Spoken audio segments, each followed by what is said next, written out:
উপস্থিতি, পরামর্শ, দিক নির্দেশনা সম্ভবত সবচেয়ে বেশি প্রয়োজন ছিল, তখনই উনি আমাদের ছেড়ে চলে গেছেন।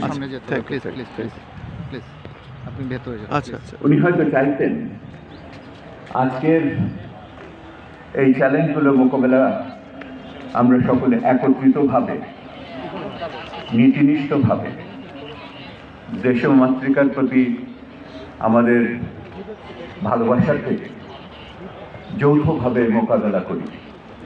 উনি হয়তো সেটাই চাইছেন। ওনার মতো বহুমাত্রিক জীবনের বিভিন্নভাবে আলোচনা হতে পারে, তার কিছু পরিচয় আপনার আগের বক্তাদের কাছে আমরা পেয়েছি।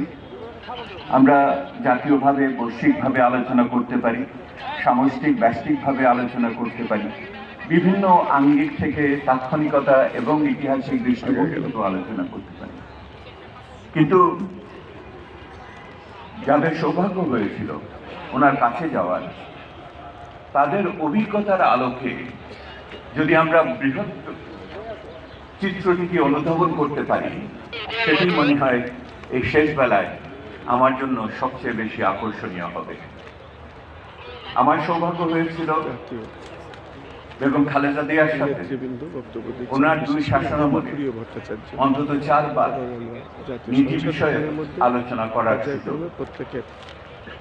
প্রথমে একবার যখন আমি অর্থনৈতিক সমিতির সাধারণ সম্পাদক ছিলাম 1991 সালের কথা আমি বলছি।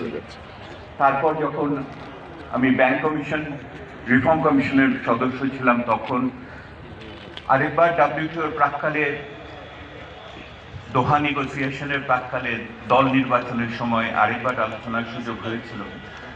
এবং সর্বশেষ আমার 2002 সালে উনি যখন প্রধানমন্ত্রী ছিলেন, দেশের যখন প্রাকৃতিক গ্যাস ব্যবহার করার জন্য একটি জাতীয় কমিটি তৈরি হয়েছিল, সেই কমিটির সদস্য আমি যখন ছিলাম, তখন একটি ক্যাবিনেট সাব কমিটির মিটিংয়ে ওনার সাথে আমার অত্যন্ত তাৎপর্যপূর্ণ একটি আলোচনা হয়েছিল, যা হয়তো জাতীয় ইতিহাসের নীতি নির্ধারণের এবং প্রাকৃতিক সম্পদ ব্যবহারের ক্ষেত্রে একটি মাইলস্টোন হিসেবে আছে।